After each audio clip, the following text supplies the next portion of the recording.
अब आपने मिसाल के तौर पर ये वाला डिज़ाइन आपने सेलेक्ट कर दिया, ये यहाँ पे आ गया। तो इसी तरह हम साथ आगे चलते हैं, तो इसको हम काम करना शुरू करते हैं, तो यहाँ इसी वाले बटन पे ये काम करना शुरू हो जाता है। तो आप इस पर इसको स्टॉप भी कर सकते हैं और इस पर आप इसका काम भी जारी भी रख सकते हैं। तो इसी तरह आप इसको ये वाला बटन दबाएंगे। पहले आपने क्या करना है, ये सुई जो है आप देखें ऊपर है, यानी धागा नीचे वाला अपना निकालना है। पहले इसी बटन पे आपने निकालना है, ये दो बार इसको दबाएंगे तो ये निकल आता है। तो फिर आपने काम शुरू करना हो जब इस पर आप क्लिक करें, तो इसी तरह आप ऐसे करें तो ये देखें अब काम करना शुरू हो जाता है। तो इसके आप डिज़ाइन देखते जाएँ, तो ये सारा इसका काम जारी है, चल रहा है। अगर आपने डिज़ाइन वगैरह आपने लगा दिया, मिसाल के तौर पर जिग वाले डिज़ाइन जो आपने कर दी, तो इसी तरह हम आगे चलते हैं और बैक मेन्यू में और डिज़ाइन इसमें देखते हैं। तो ये बैक मेन्यू पे आते हैं, नेक्स्ट फोल्डर में जाते हैं, ये वाला इसका फोल्डर है। अब इसमें आपको क्या है कि लिखने को सारे मिलेंगे, जो भी आपने लिखना हो इंग्लिश में, जो कुछ भी हो, नेम वगैरह, ये जो ABC आ गए और इस बैक जाएंगे, ये बैक के आ जाता है, ये सारे ABC है। अगर आपने नाम वगैरह लिखना हो तो इसी तरह जैसे मैं अभी अपना इरशाद लिख रहा हूँ, यानी A, तो ये आ गया 8। अब आपने A लगा दिया, तो इसके साथ P लगाना है मुझे, तो अब ये वाला होम पे दबा दूँगा, ठीक है।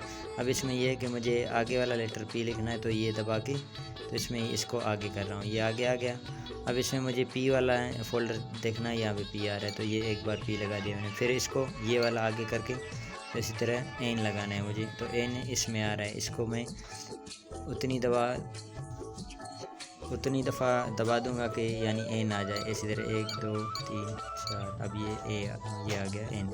तो इसी तरह फिर मुझे नेक्स्ट A लगाना है, तो ये करके फिर इसमें मुझे फिर ऐसे A लगाना है, तो ये आ गया इसका। ये हम एक स्पेस छोड़ देंगे, तो जो लेटर्स भी है मैं आगे लगाते जाऊँगा, ठीक है। अब ये हो गया इसका लेटर वाला काम। अब फिर मैं मेन मेन्यू में जा रहा हूँ, यानी और सारे डिज़ाइन चेक करता हूँ। ये है फ्रेम वाला डिज़ाइन। अब इसमें ये दोनों नीचे वाले जो है ये फ्रेम वाले डिज़ाइन है, इस पर मैं सिलेक्ट करता हूँ तो इसके फ्रेम वाले सारे डिज़ाइन आ जाते हैं, ठीक है। तो अब आपने जो डिज़ाइन लगाना हो, मिसाल के तौर पर ये लगाना है मुझे, तो ये इधर आ गया सिलेक्ट। तो इसी तरह अगर आपने फ्रेम लगाने जितने डिज़ाइन, तो आपने क्या करना है कि ये वाला जो फुट है, ये फुट आपने चेंज करना है, ये वाला फुट। तो इसके लिए ये A फुट है या F फुट जो भी आपने लगाया, लेकिन ये निकाल के आपने इसी तरह ये एक और फुट आता है, ये वाला, इसको हम कहते हैं P फुट। तो ये आपने P फुट जो है उधर आपने वो उसकी जगह लगा लेना है, वो निकाल लेना है, ठीक है। तो फिर आपने ये वाला डिज़ाइंस जो है आपने सेलेक्ट किए फ्रेम के, मिसाल के तौर पर ये एक फूल है, ये वाले आपने सेलेक्ट किए, तो आप इसको ऐसे करके यहाँ पे सिलेक्ट करके फिर आपने ये फुट लगाया, तो फिर आप ये इसी तरह वो फ्रेम आप फिट करके तो फिर इसमें आप आगे काम चला सकते हैं।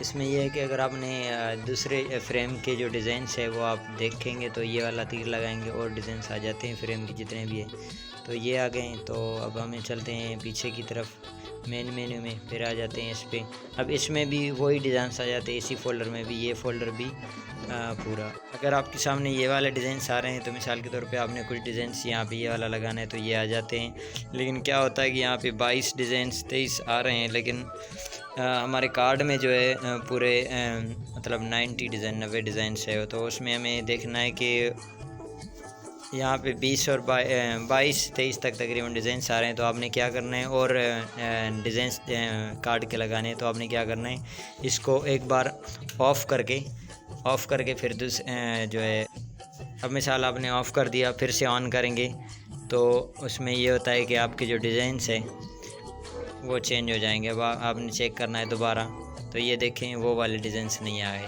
दूसरे आ गए। तो इसी तरह आप ये लगाएंगे, तो ये सारे डिज़ाइंस आप इसके 4 शिफ्ट होते हैं। फिर से बंद करेंगे और फिर से ऑन करेंगे, इसमें हम लगाते हैं। अब देखते हैं, अब देखें डिज़ाइंस काफ़ी चेंज हो गए, यानी इसी तरह आप लगाते जाएंगे, डिज़ाइंस चेंज होते जाएंगे, ठीक है।